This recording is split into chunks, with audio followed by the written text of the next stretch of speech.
Hello, welcome back to I Got Board Game. I'm Ben. I'm John. I'm Peter. Friday! We're recording on Right. Friday. Always excited that it's Friday. It's And Friday. I knew it. Someone was eventually going to do it. So today, John and I are joined by a special guest, Peter. Hi. Glad to be on the show. Thank you for inviting me. It's such an honor. He's so special that you guys don't even know who he is. So today, I actually asked Peter to join us after kind of catching up a little bit about this board game channel and recording these reviews. And it just happened that John and I had chosen the game for today at the end of last week. And it's a game that I thought Peter would have a lot of things to say about. And that game is Fireworks making. Fireworks Board game. Making. Also known as Hanabi. Hanabi. Oh, dang, what a picture. Yeah, that's advanced. So Hanabi, this small box game, it's what is it? It's for It's a 2 to game. 5 players, plays in about half an hour, and it was designed by Antoine Bauza, who's a really big name in the board game world. And this game actually came out back in 2010, and I believe it won the Spiel des Jahres in 2013. And so for those of you who don't know, the Spiel des Jahres, or Game of the Year, is a German award that's done every year, and it's kind of known as the board game award. Over the years, it's still like looked after, and people in the board game industry like pay attention to it. But then obviously there's been a lot of other kind of groups, organizations that come out with their own awards. Even like the Dice Tower has their own awards, which then give it a different meaning too. But Spiel des Jahres is like the old time award that's still kind of game of the year, but it's also not of all the games, because I doubt the judges get to play all the games in the world in a given year now, with so many coming out.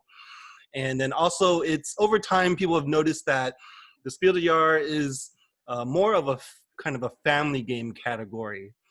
And so it fits those games of those weight. So that's why you won't see like Gloomhaven win the Spiel des Jahres, because it's just such a heavy game, big RPG, long game. Where the Spiel des Jahres Game of the Year is usually given to family weight games. And then it also branched off to the Kinderspiel, which is the kids game of the year, and Kennerspiel, which is like enthusiast game of the year. So that's more of like the little heavier advanced games. So those are the 3 categories. The Spiel des Jahres is the original one, and Hanabi won it in 2013. So very, very big deal for the game. And so before we get started, do you guys remember the theme of the game? Fireworks.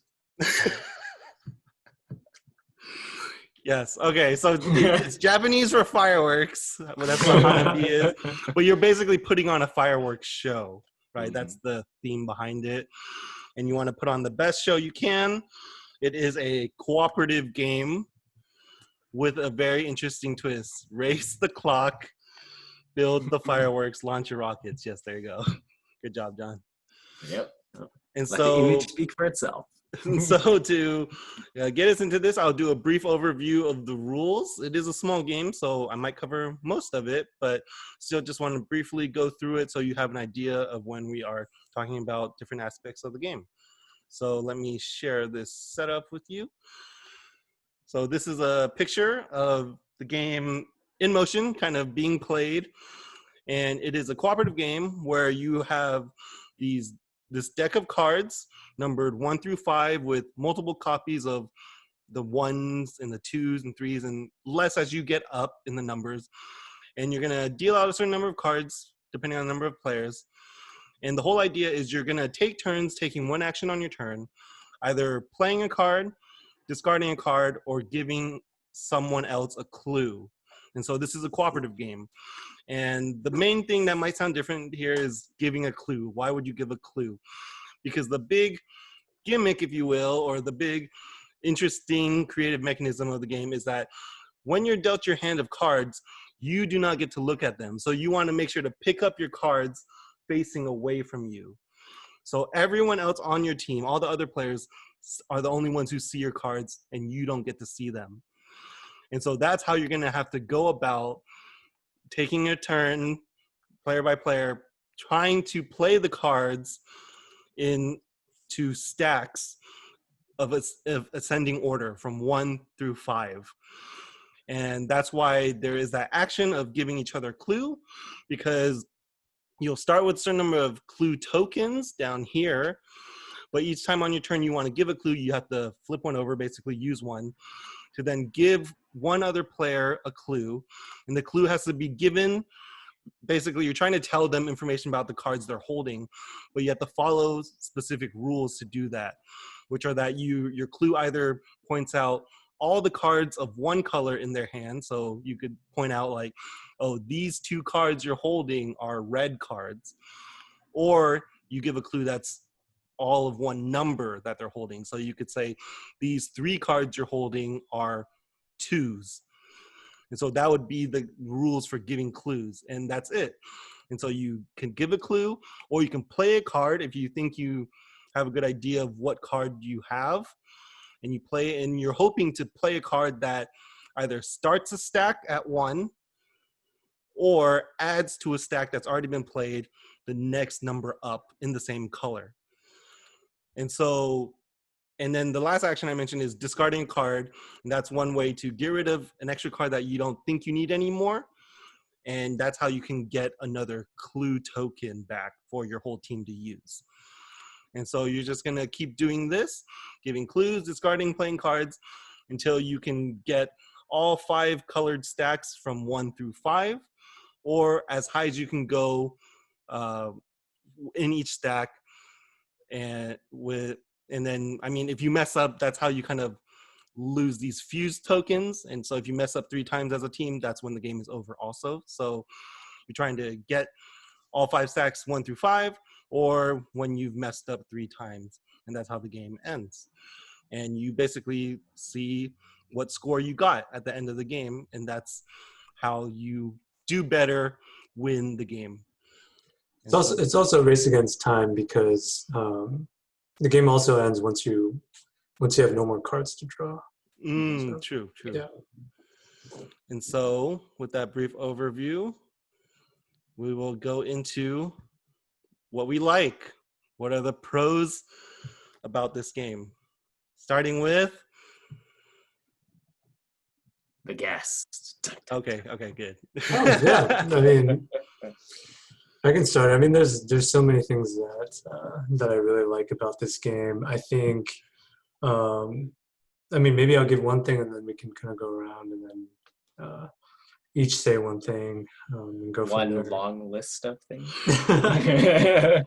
But I would say probably the thing that I like most about this game is, as Ben was kind of was able to explain the rules very quickly, and I recommend, I mean, there is that kind of clarification that needs to be done about exactly how you can give clues, which maybe you can watch some other video or just read the instructions. It's pretty clear. But I think the simplicity of the game is that on your turn, you're just choosing one action. You're choosing one action, and then that's your turn, and then it will go to like the next person's turn. And there's only 3 possible actions. So it's a very simple game that I think just about anybody could play. But I think but there's still a lot of depth to that, and I think that that's something that we can discuss further about, even how you give clues, how other people are going to interpret your clues. But I think the simplicity of it, just the choices that you have are pretty limited in what you can actually play. It's the depth will come down to the clues, basically. Yeah, and speaking to that simplicity of gameplay, I think we've talked about it in a few of our other reviews, and that sometimes the simpler the rules means that you can focus a lot more on, again, what Peter is alluding to, a lot of the complexity and depth of what actually needs to be done. So one of the things we didn't specify actually about the rules is you have to take one of those actions in the turn. You can never skip a turn. You always have to either play a card, give a clue, or discard a card. And if you run out of clue tokens, you're not allowed to give clues, right? So we were showing how there's different clues that you can flip over when to know whether you have clues. So if you run out of clue tokens to give, you are required to either play a card at that point or discard a card. And I think the part that I appreciate and enjoy the most about this game is the fact that it's a deduction game, but it's not a deduction game about figuring out what other people have. It's more of a deduction game about how you figure out what you have and what you need to do during your turn. And I think it's one of those, it's a really fun way of flipping over a little bit of what typically happens in deduction games, which is usually trying to figure out other things or other people's stuff. Versus in this game, it's a reversal of that idea where you have information about everything else except for yourself, which is definitely a really fun way of kind of reapplying that concept of trying to figure out what to do or how to play your turn, where you have the least knowledge about what you have, right? Yeah, I think that is the part that I would say is the biggest pro for me of the game. I mean, I always loved when I first teach this game, even all the way back then years ago, of like explaining the rules. Like, we're just trying to set up cards of the same color in ascending order, and it's cooperative, and people are like, okay, that's easy. That's so easy. And then you mentioned the one rule of, but you don't get to look at your own cards. And so like literally when you're playing, and this is maybe kind of what Peter was getting at, like I would be holding my cards like this, and there would not be a camera here so I could see what they are. But, you know, I would be holding it away and I'd have no idea. I'm literally just looking at the back of the cards. And this is how all of us have to play. And that's what makes it a challenging co-op game, right? Mm-hmm. Then that goes into the clue giving, which is obviously essential. But then also what you were pointing out too, is like, what we mentioned in other reviews, like I really like the idea of that restriction in games, right? Because it keeps the game really clean. So there's not like ambiguity in the rules. It's just, you can't do this, right? Like that's very clear. You just can't do these things that you would normally do. And that makes the game very easy to learn. And it also kind of keeps you focused on what you have to do in the game. And so, yeah, Peter, did you want to like give some example of like the clue giving? Is that what you were getting at earlier? I mean, I think people can look up like specifically the rules about giving clues. I mean, it's the way that clues are given. It's also like, as you mentioned, like another way of limitation. I mean, and the funny thing is, I think that as you were alluding to, when you first explain the rules to people, I think that it's like, oh, okay, like it seems kind of weird. You're not really sure how you're going to play. And then as soon as you start playing, then you can see like everybody's mind start trying to click through. Like, oh, like I can see other people's cards and I know like how many cards there are of each color and each number. So I can start to try to figure out, like try to deduce what I have. And oh, I should give this clue like because they can see those other cards and they should be able to deduce what they have. So it's, I think the layers start to like you start to really appreciate the layers as soon as you play. And I think and then I mean even after you play, you know, every time that you play that you can, there's always that kind of debriefing that happens. You can explain, you know, like why didn't you understand this clue that I was trying to give you? I was making it so obvious. Get what to I play. meant? Yeah, like I These are clearly yellow. pointed the card to you last turn. Why did you not play? What do you not get? These are yellow. yeah. No, I mean what you're getting at though with that part too that we haven't spoken about is what you imply with your clue, right? Mhm. Which I remember you kind of explaining it that way a long time ago to people when we played it with them for the first time. It's the idea of like even when you hear us talking about the rule of giving a clue, it's like these two are red, then it's like, okay, I get it. I'm holding 2 red cards. And it's like clear. But then it's also, as you get into it, hopefully, the other players are keeping up with you. Mhm. This idea of like, I'm saying these 2 are red, and I'm saying that for a reason, Right. because right. of what you see, or because what you should know from other clues about your other cards, and maybe the number of those cards or something. And so maybe you should know to play one of those right now, And so there's the implications with the single clue you give, which is very, very clever. Yeah, and it's not just that, but it's also understanding that like by giving that clue to you, it's really solidifying information that, of the one piece of information you don't have. Because one of the other things that's very important that's stated is the fact that everything else is basically available to you. You can see cards that are played, so you know what is in play, and you know every other player's cards, right? So you can see that, like in the example we're saying about this red card, let's say, is if someone points out 2 red cards for me, and then I look at other people's hands and I see a bunch of red cards, it kind of gives me the sense of like, oh, maybe it's the other players see, like let's say there's 3 players, like between the 3 of us here. Peter gives me the clue that I have 2 red cards. I know that Peter can also see Ben's cards, right? So we both have shared knowledge about one of the players' cards, and then I see that he has like 4 red cards, let's say. And I'm like, oh, okay. Knowing that, Peter's probably giving me a hint about I could probably get rid of some of my red cards, maybe, right? Like that. That's one example of a way that could play out. Or maybe Peter's trying to hint at me like, I see 1, 2, 3, 4 on his. Maybe he's trying to let me know I have the 5 that I don't need to discard, and maybe I need to hold on to them, right? So that's where sometimes that layer of trying to figure out what are they trying to imply with the clue, right? Which makes it, fascinating because you don't know for sure with just that one clue so far. And that's when you do have some funny moments in like the first plays of a game where it's similar. It makes me think similar to the effect of like the mind, where you kind of have to be on the same page with each other in kind of understanding each other's implications, right?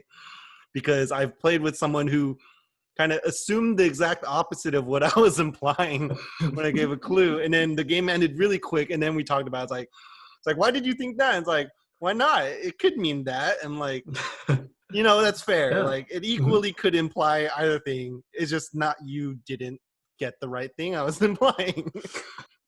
Mm-hmm. Yeah, I mean, that's another thing that I really like about this game is I think building up like the mistakes I think are kind of, they're just so memorable when mistakes are made. And then, like, yeah, you gotta have the debriefing after, like, why did you not play that card? That was like such an important card. They just be like, oh, I forgot that you gave me that clue. Like, are you serious? Like, but I mean, yeah, Yeah.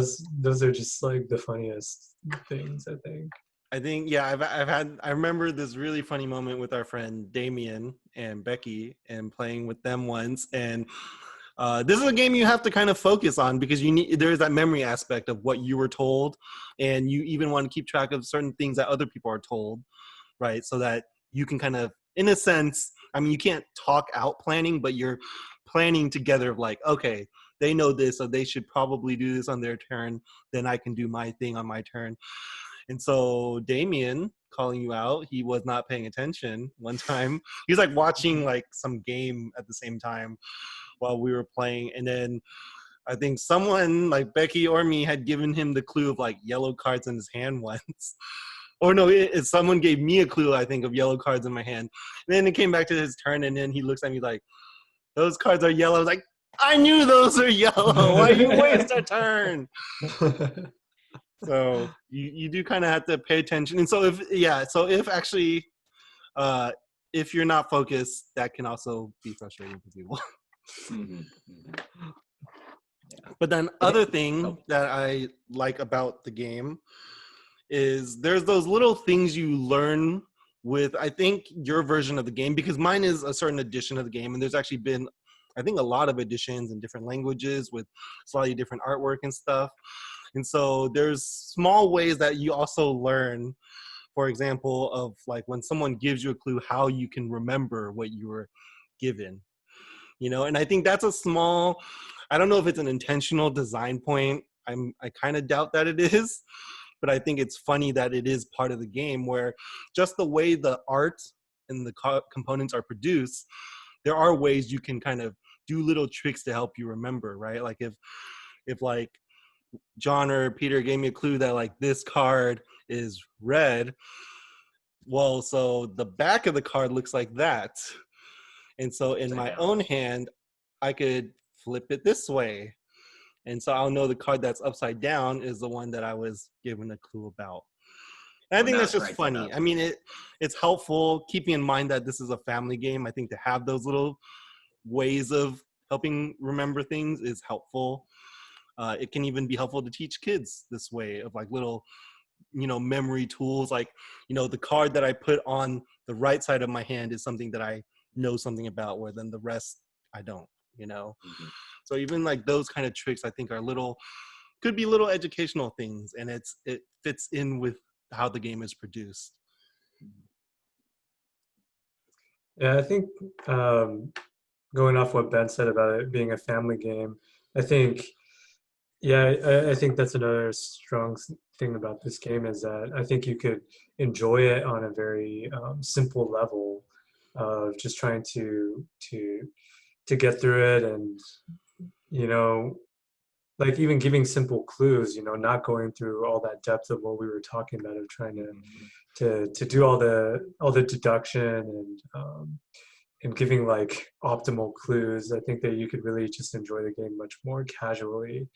But then even kind of talking about the way that Ben and I learned how to play this early on, which was kind of like much more difficult, in that we apparently we kind of came up with our own rule that we had to play each card on on the actual pile, as opposed to just playing it out and figuring out whether it could be placed on the pile or not. And that makes things much more difficult. But I mean, I think that we also, like, as our friend group played, like, we would add even like more difficult rules, just trying to make it more and more deduction based. Even like, let's try to not talk at all outside of the clues that we give, mm-hmm.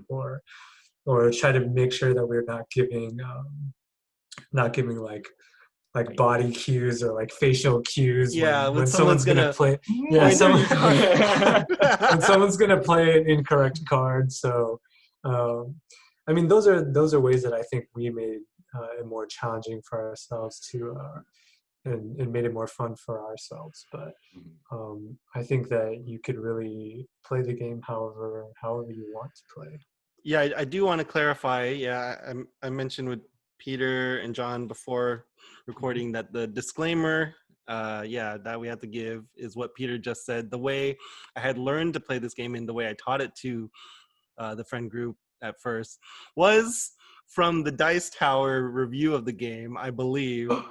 Not to throw shade at them, but yeah. So then the way we learned, like if you're looking at the setup, the way Peter explained it was, you know, if I was going to play a card on my turn, the regular rule is you play a card and then see if it fits with one of the stacks that are already formed in the center. Mm-hmm. You know, so if you just played a red 4, this stack of red is up to 3, so then your 4 would go there because it's the next one. But then the way we played it and learned it from the very beginning, and only learned the correct way a couple years ago, was if you're playing like a red 4, you have to specifically say you're playing it to this red pile. Or if you chose a different pile because you thought your card maybe went there, your card would be discarded and your whole team would lose one of these life tokens, basically fuse tokens. So that is how we made it a lot harder, and that's how we played the game a lot longer. I don't think I've ever played it the correct way. I haven't either. Yeah, I played it in the past that way. very long ago when I played with my siblings with it. And there's also an even harder difficulty of even playing it that way, where not only do you play it without being able to see, or without placing it directly on, but then after the ones, you have to oh wait, no, I'm thinking of the mind. Never mind. Just kidding. Forget it. Different game. Different game. I was thinking we played the mind, where we play it where you can't even see the order of the cards, and as soon as you make Oh a mistake, yeah, that's in you the automatically have that, to right? start all over. Different game entirely. Forget what But I will say this too, though. Aside from that kind of house rule of how to make it harder, which also I think like is a very natural way to make the game harder. The game does come with an advanced mode, which I actually haven't played with, which I did find very curious though. It's just because we enjoyed that hard mode so much and never got a perfect score in it, so we kept pushing every time. But the actual advanced mode that the game comes with is, you guys see there's these 5 colors, the 5 suits, but there's actually a 6th suit, which is these rainbow cards. Actually, let me stop sharing this. There you go. Rainbow colored cards. And so the way this works is you would shuffle it into the deck too, and when you're dealing out cards in the beginning and playing the whole game. But then this suit needs its own pile of 1 through 5 at the end of the game. But then the tricky part is whenever you're holding one of these cards in your hand, it counts as every color. So if someone is going to give me a clue now, they wouldn't be able to say, oh, this card is yellow. They have to say, these 3 cards are yellow. And then maybe I'll only realize later when someone else gives me another clue that these 3 cards are green. And I'm like, but those cards are yellow, And so that's the tricky part. You have to be able to play these rainbow cards into their own stack still, but when giving clues, they count as every color. Mm-hmm. And so, I never played with it, but whenever I kind of think about that additional version, I think that's so clever. Like the game already has such a solid system, and then to still be able to use what's already there, the whole clue system with the colors, to then make it even harder. I think that's so smart in its design. Mm-hmm. I don't know. Have you played with the rainbow cards, John? Nope. Yeah, none of us have gotten there, huh? None of us are masters of Hanabi. I think it feels like it would be almost like a different game, because you would have to it feels like it would be a different game. Yeah, especially if we were playing with the current hard version rules that we have. Yeah, it would make that already feels like in many ways it would be a different game. Not necessarily because of just the difficulty, but I think like sort of the metagame that you build with your group around it would be different. And I do want to say something about, from kind of a design standpoint too, of this one mechanism, again, of focusing on the holding your cards away from you, right? It's interesting because I was thinking before this video of how to actually sell this idea, basically, because even the designer had to like pitch this in some way, and how this game won Game of the Year, because I would say probably because of that mechanic, really pushing it as a co-op game.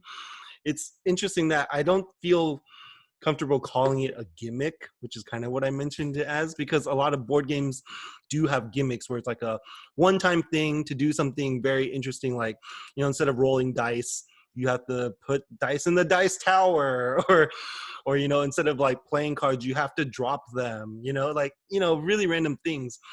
And so that's what this holding your cards away from you seems like when you're teaching it. And no other game really does it. The only other game I can think of is like Pikoko, which is like I think it's a, what's it called? Trick-taking game where you're not looking at your own cards. But that's the only one I can think of that maybe does something like that. And yet in this game, it's not like a gimmick that just makes the game seem shiny or interesting, but it's so essential to how it plays that I just call it mechanism instead of a gimmick. And I think that's really interesting that it's a gimmick that got elevated to a solid mechanism in the game. Yeah, I don't know if you guys have played other games that have something like that.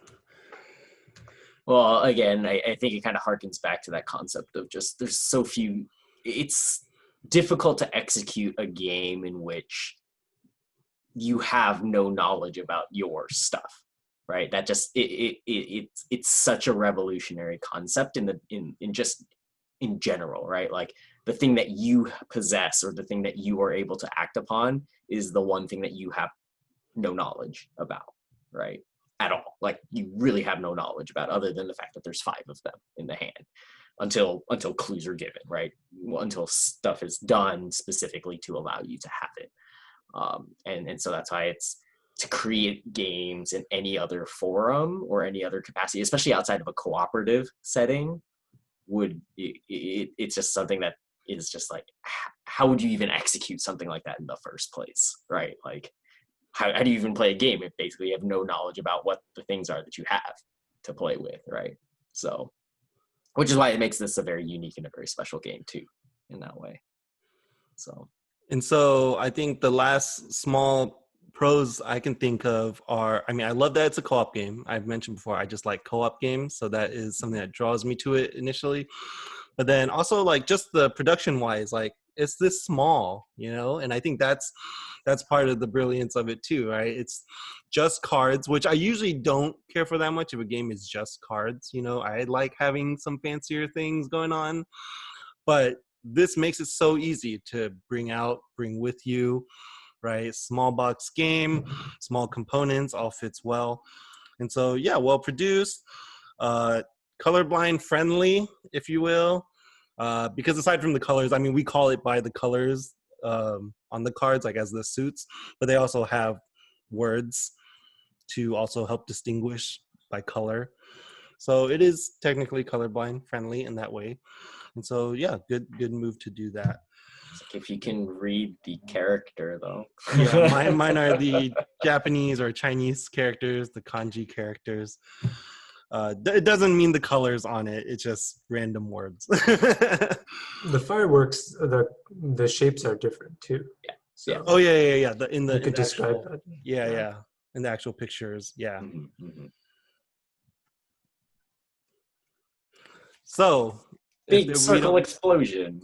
If we if we don't have any more pros, let's go on to the cons. Peter. I have to think about this a little bit more. Oh man, I have so many. No, I'm just kidding. I actually have a lot of small things. I mean, I think the one that comes to mind for me is, and I mean, I feel like I can't really fault Hanabi for this because I think it's true for all games, but I think it is very dependent, I think, on kind of everyone who's playing it having like a similar level of buy-in on the game. So as Ben was mentioning, it could be frustrating if like one person is if everyone else is pretty focused and giving it that level of their attention, but if there's even like 1 or 2 people that aren't, I mean, it is a co-op game, so it's going to impact kind of everyone's experience. So maybe I'll say that as like the first thing that comes to mind. Yeah. I was actually going to say something thematically wise, which is surprising because Ben usually doesn't, usually we'll get to it. I would say the way the game ends and the losing part of this game doesn't make sense to the theme, right? So basically we were saying there's 2 ways to end the game. Either you run out of a deck and then there's a final round to play, but then the other way is when you play cards incorrectly, right? So going with the theme of this game, you're supposed to be these people that are preparing a fireworks show, and you're kind of shooting out and preparing your fireworks, right? But basically what happens is you have this fuse counter where every time you make a mistake, the fuse shortens until it runs out, right? Until you make 3 mistakes total, and then the game is basically over at that point. Oh, maybe it's 4. I guess when you make your 4th mistake, and then it goes to the explosion, right? Because if there's the first one you take away, the second one you take away, because it starts third one with you take this. away. Yeah. And if you mess up, it goes to this. To that one. The mess third, up 2, the second time. and then mess up 3, and then it's over. So you have up to 3 mistakes, and if you make the 4th mistake, the game is over. So it's a great way of ending the game, but at the same time, from what the game is set up to be, which is you're shooting off this fireworks show, it doesn't really make sense from a thematic standpoint why that would make you have to lose or end, right? So from a theme standpoint, it's a little bit of a weird ending. So like running out of the deck makes sense because it's like you've been shooting fireworks throughout the whole night and then you run out of fireworks to shoot, right? So game is over, right? So that makes sense thematically. But then it's this fuse part that's a little bit weird for what it seems like it's trying to say. Maybe it's because you're just making a lot of mistakes, so everyone just wants to leave. But then with the idea of being a fuse, that doesn't really make sense, right? So that part, just from the art standpoint and the counter standpoint, it's just, it kind of falls short as a theme piece. So yeah, I mean, I would point out that one point, yeah, one of the bigger cons, I think, is the theme. Because even though I was saying it's a nice thing that it is simple and small in cards, that also, yeah, makes it hard to actually have theme to it when it's just cards, when it's mainly also just numbers. That's actually something that I think over the years I've learned that I like less and less when games are like numbered cards, you know? Whereas like I much prefer games, obviously in bigger games where, you know, the cards have abilities or they're characters or something like that. What, instead of just going off of, in a sense, like it makes me think of what you could do with the deck of poker cards, you know, just like any numbered cards, we can play something interesting. It's like, it's partly like, it partly shows like how clever you can be with the cards, but again, it'll always lack theme because it's just numbers being moved in a certain way. And so yeah, that is one of the bigger cons I would have that John beat me to. But actually, yeah, the other thing you mentioned that it also comes to mind with Hanabi is the game can often have a dissatisfying end or anticlimactic end, because in a lot of co-op games, it's hard to think of how you can have a co-op game end really strong, you know? And like one of my favorites, Pandemic, it's you saved the world or you failed to save the world. And it's like, that makes sense. And and that's kind of what makes it hard, right? You got to get it all or you just lose, you know?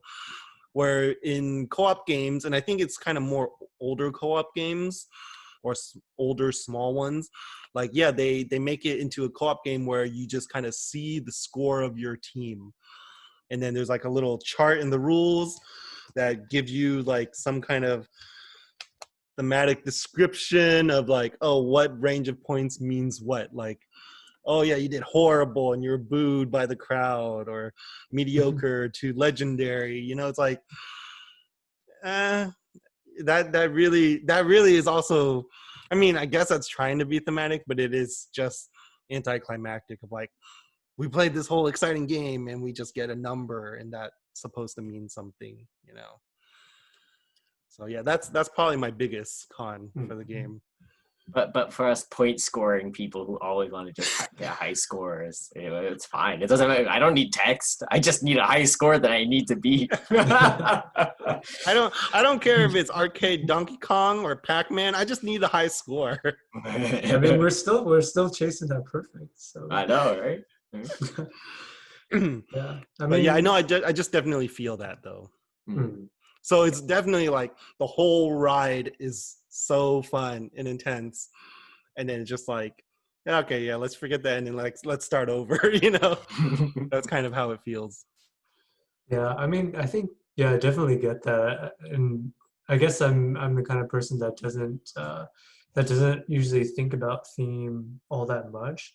I mean, it's interesting that the way that you're describing it. I mean, this seems like, if I were to describe it in like video game terms or other, it's like a roguelike game. You know, like there's small elements of luck involved as well, and that's one of the things that I was gonna kind of talk about as maybe a con. Now that I think about it, is I think that, and it ties in with what John was saying about sort of how the game ends, in that I think almost never almost always when we played the game, we would always run out of cards. We would almost never like actually burn the fuses because I think the reward for taking risk is like really not there. Like there's almost never any time where you would kind of play a card without really knowing what it is, except at the end when you don't have any cards left. I mean, those fuses are there. They seem just to try to encourage you not to make mistakes. So just to like remember correctly or to play more correctly, not to ever take any risks. So I think maybe that's something that I think is maybe a drawback or a weakness. Yeah, one that I'm kind of going from like the biggest con to the smaller ones, but kind of a medium one, and kind of depends on the player, is the fact that memory is so important to the game. I think in the board gaming world, there is already kind of this split on people who do like memory games or don't like memory games, and that's usually people who have good memories or bad memories. but then like it's different from even saying like in certain competitive games where how good is your memory to start counting cards and maybe keep track of what people have, right? Like in this game, it's beyond that. It's actually essential to keep track of what you were told and probably what some other players were told. And so memory is quite crucial to the game, and so that could be a turnoff to people, even though it's done in a clever, different way of not just like memory and matching. It's still essential, and that could make the game not so interesting or fun for certain people. Yeah, anything, John? Nah, I think the ones that I kind of mentioned, the ones already mentioned, I'm kind of drawing blanks. I was actually going to mention a little bit about the colorblind situation. I know you were saying that there are colorblind variants, but the game is kind of centered on color as one of the specific clues. So there is technically a requirement for color in it, or at least some way of identifying color. So it's technically a con, and this is just more design choice of the game, just that by virtue of one of the rules of the clues to be given, it might make it harder for people who are colorblind to be able to play the game. You can probably find ways, again, around it with the design of the card specifically, but it kind of changes how you give the clue, which again adds to the memory aspect of it. So that would have been a small. These are bursty fireworks. Yeah. So and then all the players who play it that way will just have to remember it from that point. But then remembering bursty color, bursty firework, if you don't have a reference from other cards out there, that might be harder because that's not explicitly listed, right? So compared to the colors being more explicitly designed that way. So from that standpoint, it can be a con in that. I don't think I've actually played with someone who's colorblind though, so that would be an interesting thing to actually know whether or not they would be able to play it, But that was going to be another kind of con from a design standpoint. So I would also point out, this is kind of, I think, the bottom of my list, but components wise, cards are okay. I don't really like the tokens, because again, this kind of fits into the thematic aspect. Like they don't really mean anything. They're just tokens you need to move around to indicate I'm using a clue or we lost a life.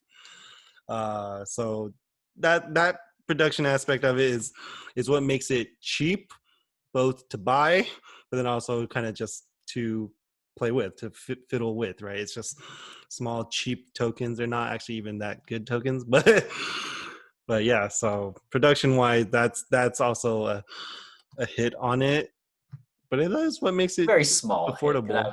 I would say that's part of the idea too, right? As you said, right? The whole point is to be easily carried around and brought around, and not to be too crazy, because that's also the point of it. So I put it as a non-con, a neutral. I put it as a neutral point in my estimation.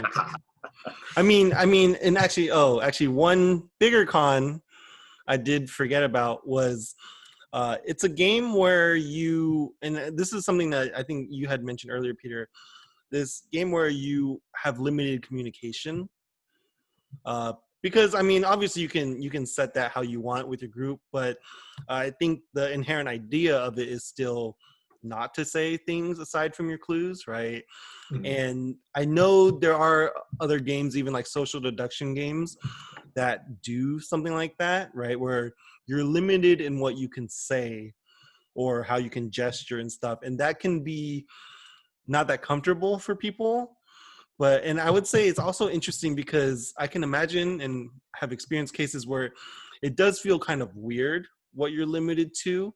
It's kind of like a bluffing game where, you know, in the rules it's, you know, you can bluff, but when someone asks you this, you have to tell them the truth. You know, it's like there's just this weird way of like, okay, I know I have to only say these things, but it's like, what about the other things? What happens if I do those things or gesture like that? You know, it's like, is it a big deal or not? And that's kind of up to you. But I do find that there is that parallel to those kind of bluffing games where there's limited communication and yet you can say certain things like this, or, you know, it just feels a little weird at times when it's limited in the communication aspect. And These two are two.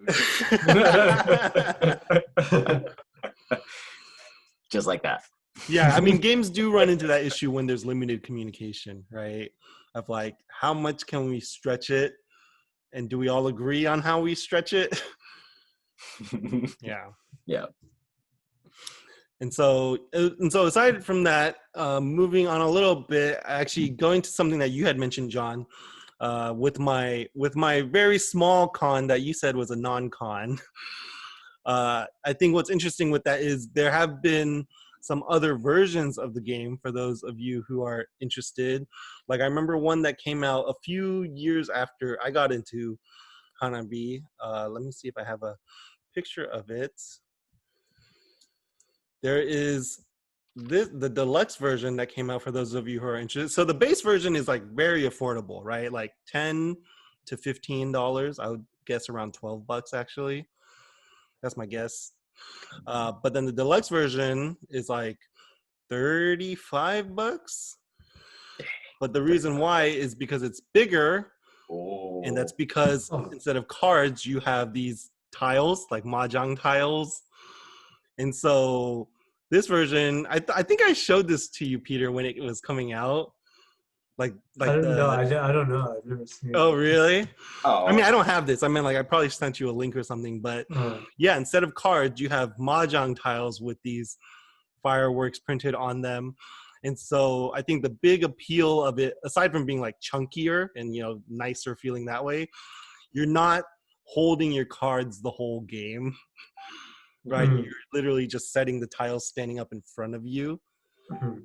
And so, I don't know. I mean, it does get kind of tiring, like just holding this the whole time, knowing that you can't like move your hand this way or anything. You just Mhm. have to go like this the whole game. And if someone asks you, you just move your hand into their face.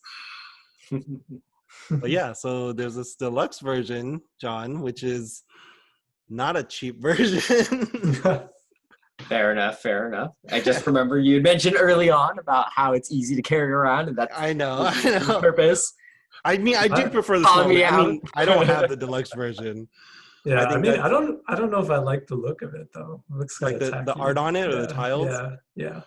I mean, my concern, my first concern is just it sounds nice to put them in front of you, but if they're so much lower than you might be able to see them anyway. I think. Or the fact that it's a mahjong tile. So if it's the size of a normal mahjong tile, if you just have it facing out to somebody else, like, are they going to be able to even see the tiles? Right? Like, you're going to have to get really close. Although that does actually add an interesting aspect to how you can, I know we were talking about how you can keep track of your cards, because if they're actually tiles and you have them laid out in front of you, you can actually just separate them and shift them in different kinds of piles. That's that true. is a concept. Yeah, like, you know, like I would put them in front of me staggered in rainbow order, you know, so like the ones I know are red are like in the front and then yellow and Oh gosh. Interesting. But yes, I don't have this version either. I do like the small carry around version. Very simple. But for those of you who are interested, yeah, there is this nicer version to try out. This luxury edition. And so with that, we will move on to our rating, our score for the game. Peter, you probably need some time, right? I'll let you guys rate first. So yeah, we will rate first, and then after all three of us give our rating, we will go to Board Game Geek, and John will guess the weight. Oh, Peter wants to guess the weight too, huh? No, it's okay. No, they both want to win a copy of the game from me. Does it go down? Yeah, it goes down to the 0.01, right? Yeah, 2 decimal places. They got to 100. get the weight exactly right, and I'll get them a copy of the game. Not the deluxe version, though. Hey, you never specify which Hanabi, huh? So, okay, rating. John, do you want to go first? Yeah, so I think I'd probably give this game a 7.5 personally. I think that's the level rating that I would give. I think it's a solid game. I think it definitely has a lot of replayability. I would especially like playing it. I like playing it with people who've never played it before. But even people who have played it, I don't mind playing it, especially because, again, as I think we've all mentioned, I don't think we've gotten perfect scores, or at least with the version we usually play. So there's always an interest to want to play it. I don't think, though, it would reach an 8 to the point where it's something that I'm always being like, hey, let's play this all the time level, or desire to want to play this all the time, which is why I keep it more at a 7.5 personally than a 8. So, but I do think it's better than a 7, which is, good to play, because if someone does mention wanting to play, I would be like, yeah, I'm totally like, let's do it, right? Feel. Okay, so I should have gone first because you stole my rating. My rating was on Board Game Geek anyway, so we know mine was first. Anyways, Sure. I give it a 7.5. I think We haven't agreed in a while, actually. Rating. I think our last one was pretty big different, right? Yeah. But That I give it a 7.5 because, as I mentioned before, for these lighter games, especially these smaller ones that could even be considered a filler at times, it's hard for me to give it more than an 8, right? That's kind of like an 8 would be like the best filler game that I would always want to play, And so Hanabi is close to there, but I think those cons I mentioned are kind of what keep it from being perfect as a filler, because of it lacking theme, which I care about, and then also that the sense of kind of the limited communication being weird feeling for some people, and then of course the ending being anticlimactic, which is also big feeling. And so, but again, even though those were my biggest cons, those still don't drag it down to a 7, because I think the journey for the game is so incredible. It's so different. It's definitely one of those games, I think, when I got into board games, that just stood out and showed me how different board games can be from each other. Like other games like No Thanks being so different and clever in such a small game, to then Pandemic being like my first like co-op game that I fell in love with. So these games are kind of like the milestones for me in getting into board games. So that's why it does still stay up above a 7, but not an 8. I feel like it's gonna have to be like unanimous then, because I'm not like, I actually thought of 7.5 before either of you said it. So No, no, it's true. Sure you I'm not lying. I thought you would be like, this is like an 8.5. This is a 10. No, I think that I kind of agree with what you guys have already said, in that um, I think as far as filler games goes, or like these lighter games that you can just pick up and play, I think it's among the best. I mean, the only one that I can think of that I would rather play is maybe like Coup, So, which, I mean, if as far as like the lighter filler games, like, I guess to give people a sense of like what I would rate things, like I would probably rate Coup like an 8, and maybe this one like 7.5. Let We me did a check what Coup I review, rated right? Coup. Huh? I think we did a coup review. We'll have to Yeah, go back we and reviewed- You did. I saw it on your channel, but I didn't watch it. forgot what we So let me rated. see. It's been a while. Okay, I gave Ku a 7. Okay. I might have Yeah, given I it mean, 7.5 as well. I don't know if I've given see. any of our filler games an 8. Yeah, it's true. Yeah. Actually, I mean, sorry to cut you off, Peter, but Go ahead. I think when I was thinking about like comparing filler games, the closest one in mind would be The Mind. Actually, Hmm. I love The Mind, but I think what holds I would not give mine an 8 though. no, I just checked though. I gave it a 7.5 also. Okay. So but I was thinking like maybe that's when I gave it an 8, but I gave it a 7.5, and I think part of it that it suffers from is it suffers more from the feeling of it being a deck of cards, a deck of numbered cards. Hmm. So just even less thematic, So, but anyways, yeah. Sorry, you can keep going. Yeah, but I mean, I think that this is a great game.